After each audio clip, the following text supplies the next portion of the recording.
စွာနေလို့ပါမမီရဲ့တီတီကစွာနေနောက်ပြီးရုပ်တွေဆိုလို့ရှိရင်ဟိုတခါကြလဲ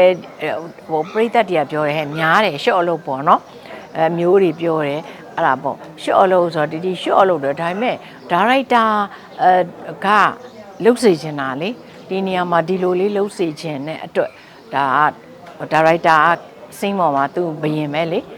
သူ့ရဲ့ဆန္ဒအတိုင်းတီလုပ်ပေးတာပါနောက်ပြီးတော့လဲဇက်ကိုဖတ်ကြည့်တဲ့အခါကျတော့ရှိရင်လဲနည်းနည်းရော့ရင်ကြတော့မကောင်းတော့ဘူးလေအဲ့လိုမျိုးတွေပါသမီးလေးရယ်တီကစရိုက်တဲ့ကလဲတီမင်းသမီးမဟုတ်ဘူးလေမင်းသမီးမဟုတ်ဘူးနောက်ပြီးတော့တီဇပို့ဆိုင်ရနဲ့ပဲဝင်လာတယ်ဇပို့ဆိုင်ရဆိုတာကဇာကားတစ်ခုမှလိုတဲ့နေရာလေးတွေမှာရံပေးရတာလေရံပေးရတာဆိုတော့တီဇပို့ဆိုင်ရနဲ့ပဲဝင်လာတယ်ဖြစ်တဲ့အတွက်ဒါတီအစအရေကဒီလိုမျိုးပဲကြာရဇာတ်ရုပ်ကလေးတွေမှာတီပါခွင့်ရတဲ့နေရာလေးတွေမှာပါရတဲ့အတွက်ဒီနေ့ဒီချိန်ရောက်တဲ့အခါမှာလဲကိုစပြီးရှောက်ခဲ့တဲ့လမ်းတိုင်းပဲတီအဲ့လိုမျိုးရှောက်ခဲ့တာပါ